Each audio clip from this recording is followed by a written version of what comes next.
Welcome to the Bayou City Soccer Podcast. Whether inside or outside the loop, we are talking everything soccer in Houston. Y'all ready? Let's get it. Houston, welcome to another episode of the Bayou City Soccer Podcast. My name is Rui Segura, and I'm joined like always by Cristian Putalias. What's up, man? Hey, how's it going, everybody? How you doing, guys? Not too bad, and we're joined by a guest of honor, man. Jefe, Dustyn Richardson is here, man. People love it when you join us. So, man, well, thanks for being here, and welcome to the show again, brother. Yeah, thanks. I try to space my appearances out so that people like me more. So hey, I'm sure your schedule's always busy. That's why, that's it. That's definitely it. You have to make time for your own Bayou City soccer people. So my own people.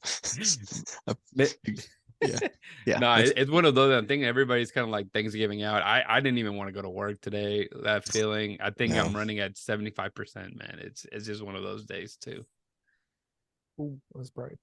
But there was also that little soccer game. Sunday night. Little soccer game, man. Let's go ahead and just start with that. Unfortunately, you weren't able to be at the game, unlike me and Christian, which was a great atmosphere. They said it was a sellout game. It seemed close to it. It was 20,000. Yeah, it was close to it. They called it a sellout in a lot of things that I saw, which was interesting. But I think Christian was saying, or someone was saying that there was a line to get in even when the game has started. People were trying to get in. So, I mean, it's just kind of crazy that maybe just people showed up a little too late and they just jammed probably one of the gates out of the 4 that they could get in. So, it made it a little bit difficult for people to get in the bench. But, man, it was a great atmosphere. The weather was hella cold. I'm glad I brought that jacket because I was gonna leave it at the house, and I was like, oh, you know what? This jacket worked out. And even with the jacket, I was freezing. But it happens. It was jam-packed. Media was jam-packed. The joke for a lot of people that have been there is like, hey, is this the right place? Because there's a lot of new faces here. Everybody from Maggie from Channel 26 and Holly, that was kind of the reaction they were getting, just seeing how many of media people were out there, which was great. Honestly, it makes you kind of feel good that the team is doing well and they're finally getting some recognition, whether it be national or local, whatever it is. More ice on them. The Texans were at home yesterday too. So I mean, they weren't at the same time, but and I think they were originally going to play at 3 and they moved it to noon. I know they played at noon, but I believe they were supposed to play at 3. So it kind of worked out that they kind of pushed it a little further down and made a bigger gap in between. So because I think a lot of the people that worked the Texans game were at the Dynamo game as well. So sucks to be them because they had a long day of work, it is what it is, man. Guys, I mean, let's just start with this. We did not expect to be here, even with the changes that happened. Maybe just me saying they were going to be in 4th place. Hey, you said they were going to finish 4th. You did expect it, but it's hopeful thinking, kind of seeing the idea of what maybe Cincinnati had done last year with a new coach and getting into the playoffs and all. But it's just crazy. I mean, I think we have to enjoy this moment, and we'll start with you, Dustyn. Just being here, we've been talking about this. Just making the playoffs was already kind of great, and then the more they keep going further, into the knockout stage, it's just like it just makes it even sweeter. I think at this point. Yeah, I was talking to somebody else about this yesterday or day before. Like, even when Olsen got hired, he's not fired. When Olsen got hired, Olsen out. It was pretty much, yeah, exactly. Like the entire fan base was like, what the heck is this? This is like the worst hire. Why would they hire this guy? Like, I don't think anyone really liked it. Yeah, add me into that, man. Add me into that. Coming into the season, it was already like, all right, well, we got this coach that no one likes, and we got all these new players, so let's just hope for the best. And I mean, we've talked to Ben enough and talked to the players, and they just came together. Like, whether it's Ben or whether it's Hector, Eric, some of the leaders they just like, and Ben talked about it yesterday, they become like a family. And I mean, look how good they are now. It goes to show you, like, playing well goes a lot to, you're playing with your friends, you're playing with guys you respect, guys that, you have fun with. And above all else, that's kind of what they are. Yeah, I think it's what it's incredible. It's also if we really look back, even when Hector Herrera arrived, I think everybody was like, this team can be good if he's healthy. And last year when he joined, he wasn't healthy, Christian. He was nursing an injury. There was a World Cup looming. It was just a lot happening. And then whenever entering the season, you picked up players like Arthur that we knew, he needed somebody that could be a shield for him to kind of make things going. And originally the thought was, okay, you have Coco Carrasquilla, you have Arthur, and you have Ache.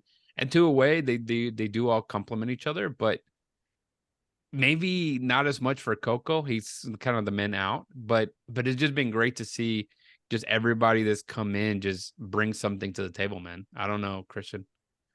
Yeah, and kind of piggybacking a little bit on what Dustyn just mentioned. If you go to the YouTube channel for Bayou City Soccer, you're going to see the press conference there from Ben Olsen after the game, and he was kind of talking about that. They wanted to build a group of people that were winners, champions, people that already knew and felt how it is to win trophies and stuff like that. Be competitive in tournaments and long tournaments, short tournaments, whatever it may be the case.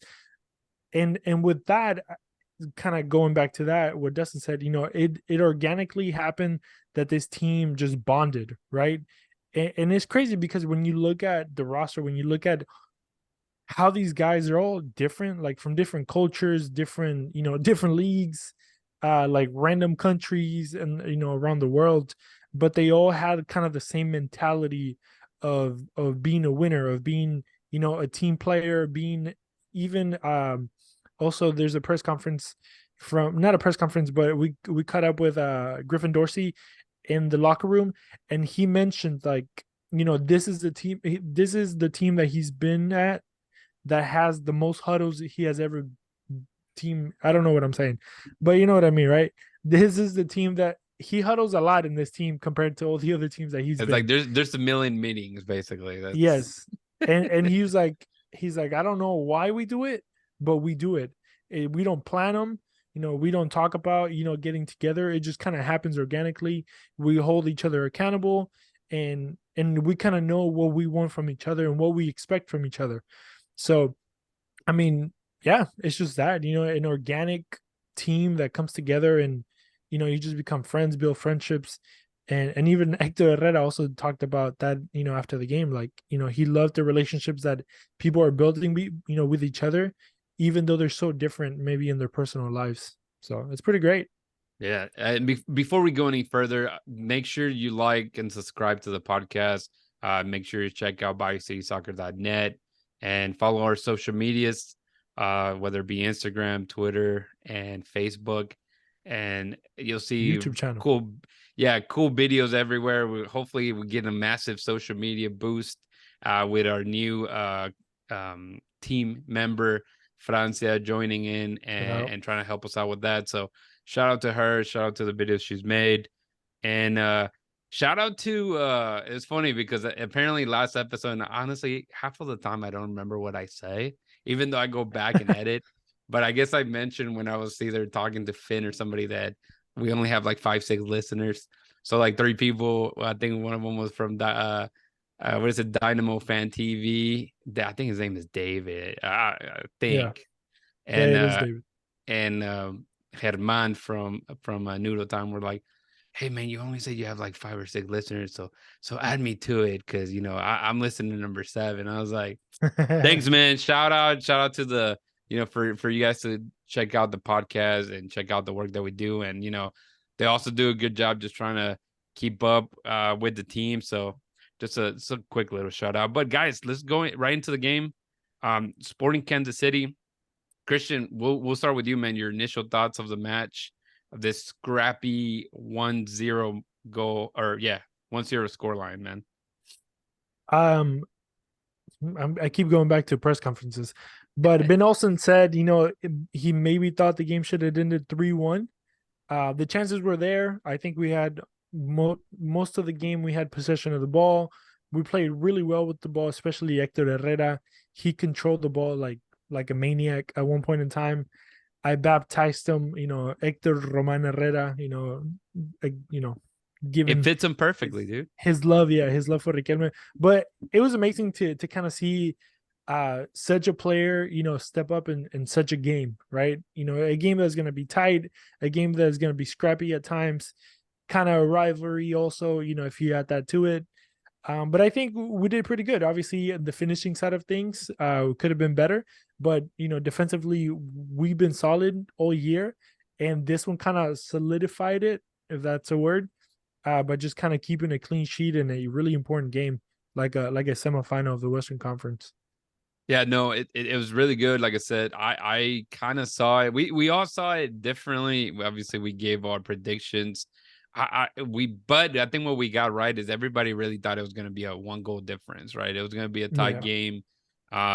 We know what both teams bring to the table as we follow the league, whether it be the way that Sporting Kansas City attacks a certain way, whether it be Houston holding the ball at home. So it was just fun. It was to me, it was definitely a chess match. You could see it out there on the field.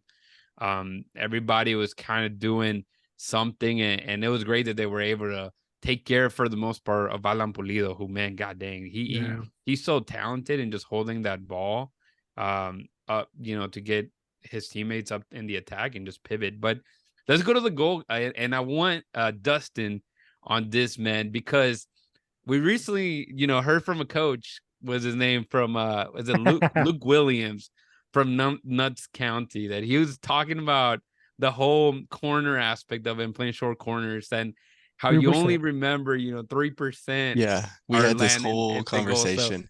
So let's go with that, man. Let's get your idea and thoughts on that. Well, yeah. So like background, we were in our little group chat. We were talking about that guy, that video. I think, yeah. We're what'd you say? His name is Luke Williams. Notts County. That's where he's from. Yeah. But basically talking about how corners are a waste, and you never score off direct corners, and people that just hoof corners into the box are wasting possession. And then Hector puts the ball right on Escobar's head. It's like, right. Oh, yeah, that's pretty good. I mean, it's still with his left, we might add, with his left foot too. Yeah, we noticed he started doing that earlier this season. Remember, like we were sitting in the press box, and the press box is kind of in one of the corners, and Hector would come over there and just start taking corners with his left, and it's like, has he always done that? And then he takes them, and you're like, well, dang, he's really good at that. He is. But yeah, I mean, it's one of those games where you kind of felt like it was going to be, like you talked about, we all thought it was like a 1-goal game. It was going to be like a scrappy set piece kind of goal that gets scored probably. And I mean, that's what it was. Escobar, I don't think he's scored many headers in his career probably. But yeah, I mean, there he was, basically right at the penalty spot, and boom. Was this his second or third goal of the season? Because he scored quite a few for the Dynamo. I think he has 3. He scored that one from way out. Yeah. And then he scored like on a break, kind of like a breakaway. Yeah. And that's kind of what's crazy, because, whenever we saw him move into the left side of the field, Christian, that he got displaced by Griffin Dorsey, we kind of expected for him to maybe not attack as much, knowing that he's usually the one that would push up. And it was funny because we have seen it. We've seen both of it with both guys on the field. I remember saying you can't use both of those guys, or even if it's Griffin Dorsey and Brad Smith on the left, like you just can't you shouldn't necessarily attack with both of those guys, because then you're gonna get caught red-handed on counters. But that wasn't the case, man. And you're anything you want to add? I know we were able to talk to him in the press conference. So anything you got from Escobar? Yeah, well, yeah. I think it was Jesus asked him, Jesus Acevedo from the Bayou City, and he asked him about the set pieces, about corners, about him going into corner kicks and stuff like that. And he mentioned that, usually he doesn't really go to corner kicks. He doesn't. He's not one of the players that is designated to go into the box and maybe look for a header. But he said in practice he had been, asking for el pelado, as he calls him, the set piece What's coach. his name? I don't Oh know. my God, what's his name? What Arlen. was the bald coach? I Justin might forget know. this. Kansas City guy too, So Aurelian anyways, Colin, yeah. Arlen, That guy. yeah. So Yeah, he yeah, used he to was play for like, SKC. yeah, so he was like el pelado, and he would ask him like, "Hey, can I go to corners? Because I'm like bored. I'm bored in the back." And then the coach was like, "You know what? Just go, dude. Just go." So at practice, he would score them, and then I guess they gave him the opportunity to go to a couple corners during the games, and it paid off. So it's one of those things that it might be random, right, for Escobar to score of a corner, but at the end of the day, we see that set pieces are turning, as also Ben Olsen mentioned. He was like, set pieces can be decisive in these Well, games. and I think it's funny because throughout the season they struggled. I don't think they really got many goals out of corners. And then the last few games, I think the last game of the season they scored from a corner as well, and then obviously you score here from a corner. So it's nice to see. I mean, the goals that they have scored from corners are kind of like this, the ones that the 3%, the ones that you'll remember. And so Yeah, it's kind of nice to see those. And of course, I mean that gives Houston the lead. And within seconds, maybe not even a minute from that goal, you get a questionable call. And we're not going to be full on homers and skip the handball question, but funny enough, I'm gonna be a Christian here, and they did ask Van Olsen like, "Hey, what did you think? Was it a handball?" His answer was hilarious because he said, "I really don't care. I yeah, don't even know what a handball is anymore," and he's absolutely right. From from our point of view, or from the camera angles that they kept showing, it looked like it hit him in the stomach first, and then in the hand, and then obviously there's the one from behind the goal that it looks like it hits it directly in the hand. But again, what it is, from what we can see, it definitely hit him in the arm, but did it hit him in the chest first or not? Dustyn, you're our lead referee here. What was the call, Well, man? it's funny because I don't think I've really talked to you guys about this because I missed the first half because I had something else going on. Um, so I caught up on it later. To me, it's one of those, like, if they would have called it a penalty and a red card on the field, it would have stayed that. Like, if in because they called it not a penalty, not a handball, then they stuck with that call. But I mean, it was, like you said, it was so hard to tell. Like, did it hit his? I think Eric said it hit my ribs. Like, he basically said it hit his ribs and then kind of caromed off. And then there's all these SKC fans and Andrew Wiebe and all these people like freeze framing the way Eric Sviatchenko's arms move and whether it's natural or not. I mean, Right. like, I'm not a kinesiologist or anything, but for me, you can't call that there. But at the same time, like I said, if they had called it there, I don't know if you could have like gone back and changed it, right? Yeah, and I think what helps, like you said, it wasn't called, and the referee had a very good view of the play. So he saw what most of the camera angles showed, that it Yeah, hit him and in the chest. I think some of the Sporting KC media was quoted Johnny Russell saying that the referee told me that it hit his chest. So, like, from the referee's perspective, apparently the referee told Russell Right. that it hit Sviatchenko's chest, which, I mean, if that's the case, like you said, the referee had a better view than us. And it's crazy that Apple TV, Apple Right. being like the technology giant that they are, the best cameras we could get of like a goal line play is this grainy, like, from the top Yeah, of you're the right. stadium, You're right. basically. And obviously that would have been back to back. Well, technically it was back to back questionable calls, in a game with Orlando, that, well, no, not with Philly, sorry. with Philadelphia. Yeah, that Cincinnati questionable offside. So little things like that kind of hindering what the playoffs are. I feel that one was definitely more of an offside than this one being a handball, but I guess orange to apples basically at this point, and orange won, guys. So let's go. that's how we leave it. But all right, in general, Christian, we've seen the guys play out pretty well, but of course there's some guys that maybe didn't necessarily show up to this match. Who did you like against Sporting Kansas City for the Houston Dynamo, man?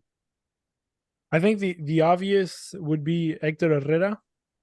But I think Coco had a decent game. Not gonna say like a giant, really good Where's game. Joey? Joey probably give him a rating of 2 or something like that. But what's funny? That something that I've noticed today, talking to Cesar on his radio show, that every time Coco comes back from international duty, he usually plays pretty good. Yeah, like he kind of carries that momentum when he doesn't get injured. Right. Well, big asterisk right there. So, but I mean, he had a lot of time on the ball, if that makes sense. Yeah. And like that made Bassi kind of disappear into the air. So, one player was kind of down, which is Bassi. So Coco had to like step up a little bit more. And even like little technical things that we saw. Remember, me and you talking about a specific play where he was receiving the ball and the ball was in the air, and while the ball was coming to him, he turned around to kind of like peep his back. Right. And I was like, damn, that's so good. Like it's those little things that you're like, those little things, man. This guy is different. Like he could be more, of what he is right now, because nobody does that. I mean, we saw it with Quiñones. Like, I don't know if it was the play before or after that he received the ball to his feet, and usually takes 3 days to kind of do something. And just the SKC players kind of came at him, and he was like, hey, why don't y'all tell me I have people coming? He's like, bro, definitely, it's a soccer match. What do you expect? But there was a guy right behind him. Yeah. Well, and kind of gets to go. My second question was going to be who didn't step up. So Dustyn, feel free to answer both, man. Who did you like, and who maybe needs to do better if the Dynamo want to beat LAFC before we preview it fully? Yeah, we talked about it a little bit, like the way Sporting sets up, they're gonna let you have the ball, right? Like they're cool with you just kind of possessing the ball, and then they're gonna try to counter and make you make mistakes. And I mean, that's pretty much what they did. They made it a midfield game, which for the Dynamo, fortunately, is where they're among the best midfields in MLS. I mean, like I was looking at the stats. The player on the Sporting Kansas City with the most passes had 44. Radoja, their center mid. Yeah. Hector had 109. So it's like it's just like a big difference. But I mean, obviously, Christian said Hector was phenomenal. He had 117 touches. He completed 94 passes out of 109, which is just stupid, dumb. Yeah. Like you shouldn't be that good at soccer. Sorry, it's crazy. But I mean, and we've talked about this in our group chat before, and I as far as like who needs to step up, whether it's Corey, whether it's Ali, they have to find ways to score a second goal, like, and put games away.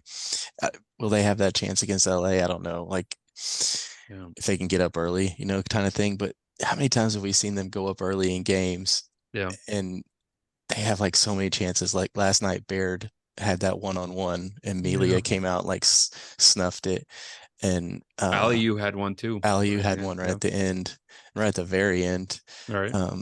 They had one. Amelia was just making some crazy saves, but it's kind of like they get a goal and they just like don't do anything. Like Baird had 30 touches. Like 30 touches.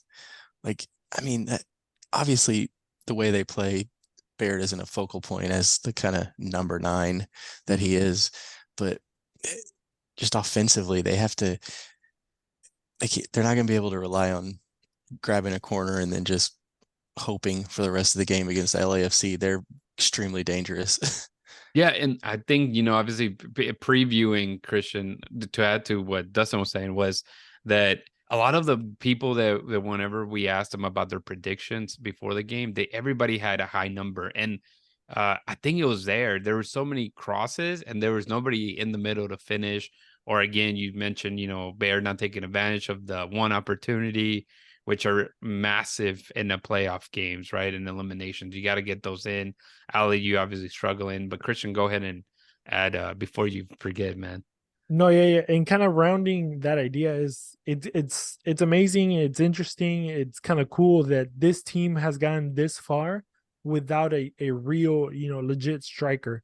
We're kind of just improvising, with Aliu, with Baird, bringing in Thor maybe in the last 5-6 minutes of a random game here and there. It's crazy because you don't have a guy that you're like, dang, that's gonna be my guy that it's gonna score, goals. Like if you look at the other teams that are in, the other three teams, like they all have a striker, and some teams even have two, like Columbus, Yeah. or like three, and you're like, we don't have one guy that you're like, oh, this guy is gonna score or get close to it. But something really good. They all have really good number 10s. Yeah, that's true. Which is like something that has always been like a thing that Dynamo fans have talked about. Like, we need a 10, we need a 10. And obviously this year is kind of showing that you don't necessarily, but the sexy, flashy. I mean, Lucio Acosta just won MVP. Diego Rossi's been a star. LAFC has, whoever you want to say, Bouanga, Vela, that other guy, Oliveira, that they got. I mean, yeah, the Dynamo have Corey Baird. I mean, nothing against Baird. We love Baird, but he's not on that level. Sorry, Corey.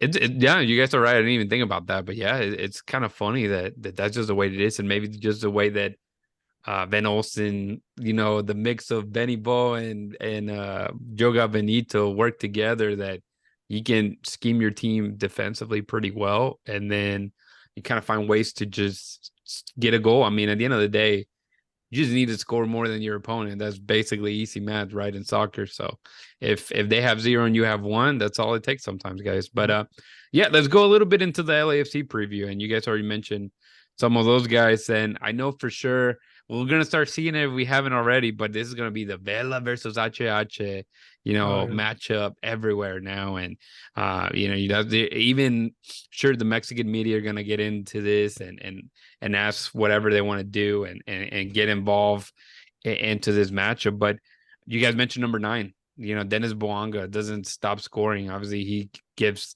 them the win over LAFC. So, Christian, Seattle. I guess we'll start with you, man. Just your thoughts on this LAFC match and away match.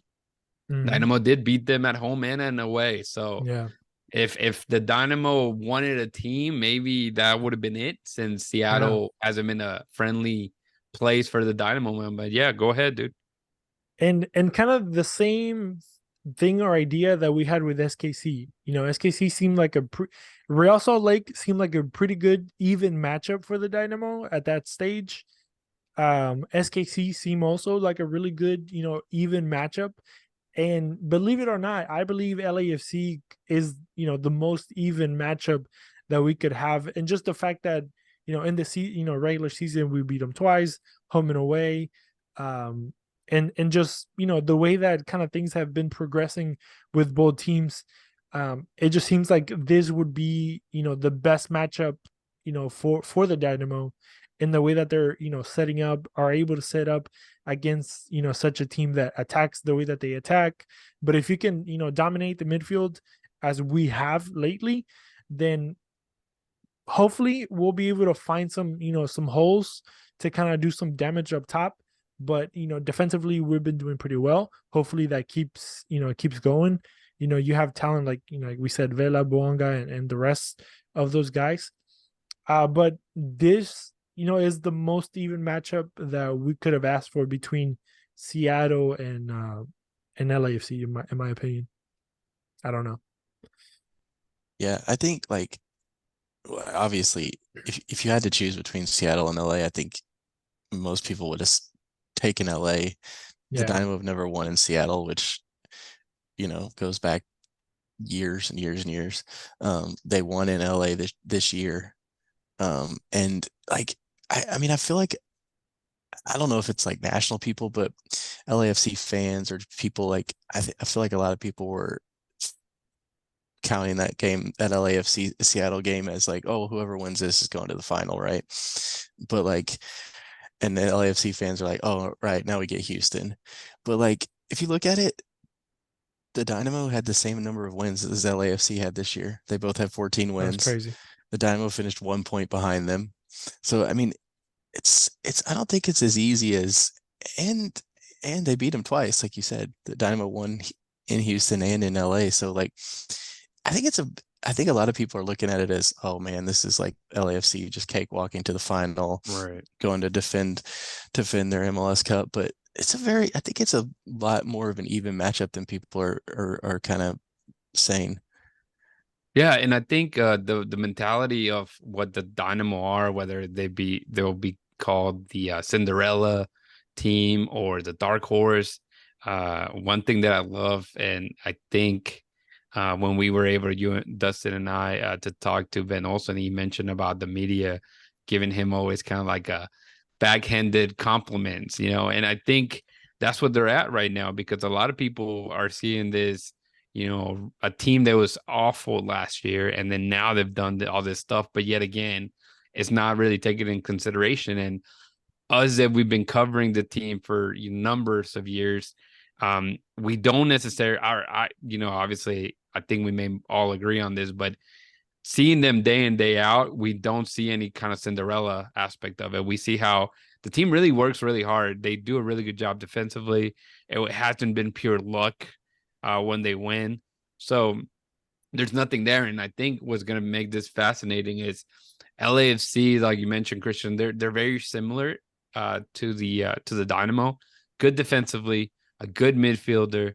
Now the offense is kind of where that difference is going to be at with Houston. So, we would see who prevails, but like any of the matches that Dynamo have been a part of in the playoffs, especially if your midfield group is better, then you're always going to have that upside no matter what. Because if you're controlling the ball with Hector Herrera or Arthur or Coco, obviously they have Elias Sanchez, who's very good. You have Acosta, who's very good. Tillman, we were not sure yet what he is. He's a young guy. He can work, but it's going to be interesting. And at the end of the day, even, okay, you're going against LAFC, I don't think you are crushed if this is where the Dynamo season ends too.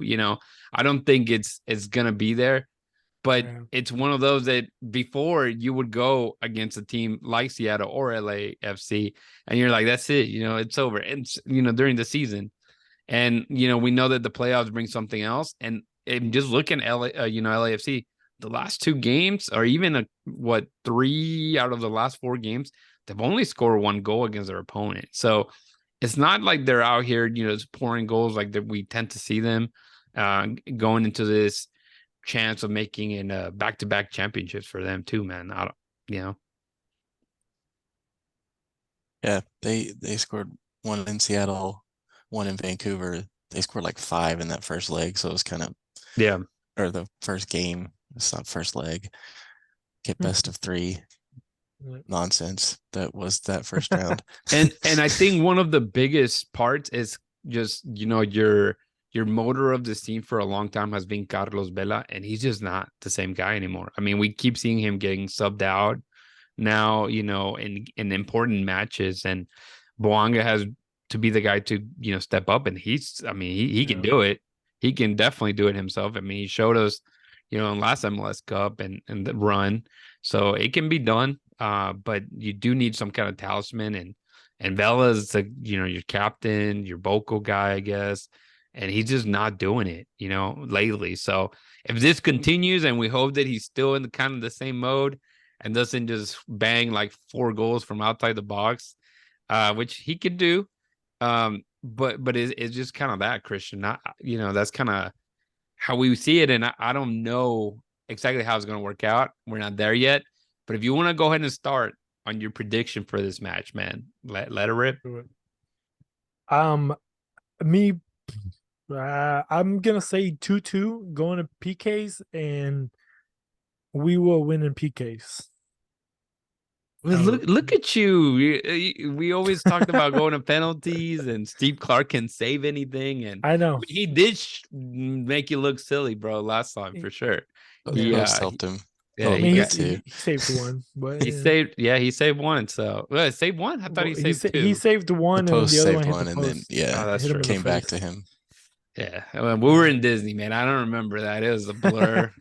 I was over here singing "Let It Go" and looking for Olaf for like care, man. But it's okay. So that what about you, Dustyn? What are you thinking, man? We called you the pessimist of the group, so let us know. Let us know with love. You know, like I haven't really like dug into this game a lot, but like I feel confident like that they can beat them. Like I mean, LAFC is the defending champs, yes, but there's just something about them this season that, and we've seen it, Dynamo beat them twice. There's just something about them. You mentioned Vela has like ghosted in so many games this year, and now I'm jinxing him. Like you said, he's going to score like a hat trick from outside the box curlers, but I don't know if I have a prediction just yet. But I feel like this is a game that a game that Dynamo can win. Yeah, I feel you, and it's funny because just talking about predictions. You remember this again. This is like our group chat, but we were talking about the U.S. Open Cup, and it was like there's zero chance, and we're gonna quote it directly, right? If Dustyn saying there's zero chance they will win the U.S. Open Cup, and when we got there, you went back, you pulled up that text, and you were like, "Damn, I was wrong," I even said like it's not even worth like trying. Like you're not gonna win. So like I think it was the first round maybe. I was like, just send out Dynamo Dose. Like what are you doing? Like this is pointless. And now that got us to a Champions Cup or however it's called nowadays. It's incredible, man. I think, like I said, it's one of those that, and me and Christian, we were talking about what we were grateful for this season. Apart from the Dynamo doing well and stuff like that, from the teams we follow and outside of it. But I've been saying it, man, this is something that was super unexpected. So every game that happens, it's just be grateful for and enjoy it. Exactly. If whenever the Dynamo season ends, whenever that is, whether it be this Saturday or when they win the MLS Cup, just enjoy it, man. Have fun. Because I think as a fan base, we've been hurting. The Houston community has been hurting after having back-to-back championships, and that seemed like so long ago that people make fun of Houston for having those old, ugly-looking cups now compared to what the trophy looks like. And it's like, dude, we like it, man. We like to show them off. I mean, they still count. Doesn't matter what they look like; they're still there. Yeah. But wouldn't we want to see one of those new ones, and the trophy case that many of the Texas teams don't have, but we won't get too salty with the rest of many of the Texas teams or all of the other well, Texas? yeah, all of them. But guys, this has been great. But I wanted to, again, going not necessarily this is the end of the season because we hope to be here next Monday, talking about MLS Cup and just pumping out more content. That'd be nice. As we've been doing. But my question to you guys, and I believe we've done this in the past of kind of like the Mount Rushmore of the Dynamo in general. Do you guys think Hector Herrera has made the Mount Rushmore at this 1,000%. That's again, there's some guys that won more. Obviously, you have like, I think we know for sure the three that should be there, which is probably, and you guys can nod and say no. Pat Onstad, yes. We'll put him in there, maybe. All right. Brad Davis has to be there, I think. Brian Ching has to be there. And then it gets a little difficult because obviously I like D-Row in there myself. And obviously you have like Rico Clark. Some people want in there. And I'm trying to think of who else would be in there. Maybe Wade. Yeah, Garrett, I could see Eddie, Wade as the captain. Eddie, maybe like guys like that. Yeah, I mean, people would probably put Beasley, fan favorites and stuff like that, but Marco Maric, yeah, probably. Tiaguinho, let's get in there, man. Seca, Seca, like we can go all night. but from the year and a half Bahamich. that we've seen, right? We can just keep that going. we've seen Hector Herrera. You think he has a chance? Obviously he has one title that some others don't have, being the US Open Cup. Obviously he could win another trophy, whether it be the conference and then MLS Cup. So, but you think there's a chance that, whenever his contract is up, that we could see him kind of being part of that Mount Rushmore, Christian? Me personally, I think if he wins both the US Open Cup and an MLS Cup and the year that he had, he would jump to the top real quick. Just because of, I'll be honest, I wasn't there at the beginning, so I can't speak, to all the names that you guys mentioned. I can speak to like the newer guys. I have an opinion on that, I guess I could say, but just seeing what Herrera, it basically it gave, and also given the story of the last 6-7 years for the Dynamo, it gave the Dynamo fan base like a new hope, a new reason to like the sport, go back to the stadium, like the team again, get excited about the team again, bring back the news that we all hate and love at the same time. I'm not saying he did it all by himself, because it's obviously is a team effort, but he is the kind of the guy that picked up the team and kind of threw it on his back in a way, and was like, okay guys, let's do it, like we'll do it together. I mean, there's been other guys like Eric, I guess you can name a couple of guys that act like also captains of this team, but Hector, the way that he handles himself in the field, outside of the field, and even outside with the community, and I mean he's out there like going to fiestas, signing autographs and stuff like that, which is unheard of from a guy of his caliber, like his career. Dude was playing a World Cup, man. Exactly, World Cup, Europe, Champions League, and no disrespect to Fiesta, but he's in a fiesta, signing autographs next to the bolillos. You know what I mean? Yeah, he's a man of the people, and humble, I believe like he, like after this season, even without winning the trophy, he cements himself as a Houstonian. And just to add, and I know Dustyn may want to add some, talking to even Glenn Davis, mentioning the fact that this team right now is not even close to 06, 07, right? Not to, it's just a different vibe to them. Obviously they were able to win titles, but it's just different altogether, man. But yeah, Dustyn, I think we'll find out with time, and we have to remember there is Champions Cup being played next year too. So there's definitely going to be trophies that they're going to be there, and hell, if Leagues Cup continue, there's that too. So I mean, 4 competitions next year. Yeah. They're winning the quadruples, what you're saying. Yeah, it can be done, man. It can be done. Let's do it. Manchester City, watch out. Hey, they're coming, buddy. Just briefly, like, as far as your Mount Rushmore question, I don't think Hector's there yet. Like, he's basically had one good season, right? Last year was pretty much a write-off. But like Christian said, if they win 2 championships this season, it's going to be hard to not just have him shoot straight to the top of that list. Right. Yeah. And of course, I don't think he got robbed for the MVP, but he should have been closer. Right? I mean, we kind of talked about it. Like, where was he? He didn't make top 3. They only released the top 3, yeah. But he's a center mid, right? It's kind of like other sports, like like in the NFL, you're not going to see like an offensive lineman win MVP, or like a like a linebacker wins MVP.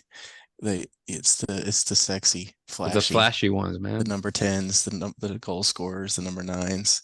But I mean, and I think we've talked about this. I mean, if you're talking most valuable player, I don't know if you can make an argument that it's not Hector. Yeah. What they from last year to this year and just how good Hector's been. He's arguably the best midfielder in the league. Yeah, it's crazy. And also when you look at, the rosters that some of these teams have, I mean, when you look at Cincinnati and who else was in that list, I don't know, Mukhtar maybe, but like either they have Almada, like, your boy. yeah, like when you look at the team that they have around them, Yeah. you would, first instinct would be that those rosters are so much better than this Houston roster. I mean, we had gems, right? Just kind of pop up out of nowhere. Dorsey, I don't think people knew about him till the Miami game, maybe. We knew of him because obviously we follow the team, but like he didn't come to like national eyes in a way till that Cub, for him to come to a decisive moment like that. But yeah, the guy literally took a quote unquote mediocre squad in a way, without being disrespectful. That's I think that's just what the sentiment of the league is, towards this Houston team. Yeah. And he made it a top 4, like, yeah, and I was gonna say, and obviously to an extent, they brought in a lot of championship contenders, right? I think that's something, Dustyn, you've asked then, just how that's been helpful. And it's one of those that, but even those guys weren't superstars in those championship teams. So it's just been, it's a band of misfits that they're good misfits, but you kind of needed that guy being Hector just to kind of round the troops and just make it more of a family. Like they like each other. I think the bad or the weeds were definitely taken out. At early in the season, they maybe they weren't bought in or whatever the case may be, and it's been great. So yeah, I mean that possibly could be it. But guys, it's been fun talking to you guys. Dustyn, we need you to show up more often, man. The people love it when you're in here. You can fire us, you can fire me, you can take my place, man. We can do this. No. You guys do really good at this. I just like come in and like throw around some crazy pessimism, but like now I look dumb because the team's really good again. Yeah. Right. No, that's what you want, though. That's what you want, though. The team to shut you up sometimes, Hey, yeah, Corey Bear shut me up. So if that's what it takes, let's do it. I love it, man. I love it. But Christian, man, tell the people how they can connect with us, man. Yes, you can find us at Bayou City Soccer on all social media, Instagram, Twitter, Facebook, and our YouTube channel as well. You can find Rudy at Rudy Segura 3. You can find Rodrigo at Rodrigo Segura 01, the new dad. So he's busy. That's why he hasn't been here for a little while. Give him a break. Manny at Manny Vela 4, Joey at Joey Chavala 10, Dustyn at Dustyn Richardson with no D or no O, sorry. But you can just tweet at him at Bayou City Soccer. You can find me at Chris Butalias. And to round everything up, Francia, I don't know her Twitter handle, but shout out to Francia. We'll get her Twitter handle eventually, and we'll have her come on maybe towards the end of the year. Yeah. But that's her new, I was going to say intern, but she's not an intern. She's just part of the group for sure. We're all interns. I'm the intern. Yeah. But you can find us interns. You can find us at BayouCitySoccer.net. You can find our merch there. You can find everybody there. So shout out to everybody that's supporting us. Everybody that's been buying us coffees, beers. Shout out to Carpenter guy. I forgot his first name, but he bought us a couple of beers last week or so. So if you want to, help us out, help the team kind of grow a little bit with gear and stuff like that, we're actually planning to doing a lot more stuff, live shows in a way, different. Yeah. We'll probably do a live stream. So follow along for the game. Yes. Stay tuned. If we can't find a place that can host us, we'll probably do a live stream. So be on the lookout for that for sure. But yes, yeah. We'll let Dustyn set it up, man. Everybody's gonna. I don't do coffee. I'm gonna do energy drinks. Late game, may not sleep, which actually didn't help because I actually had an energy drink like at 4 p.m. and I didn't fall asleep till like 2 a.m. yesterday or today. So it was bad. When you get old, too much caffeine is bad for you guys. I used to survive on Monsters and chess mix. That's my college days, man. It worked. But but yeah, guys, make sure to check us out and everything that Christian mentioned. Again, hit like, subscribe. Let us know what you think of the podcast. What can we do better? If you think Christian is ugly, if you think I need new glasses, whatever it may be, man, let us know. Don't forget to always hold it down and keep it forever orange.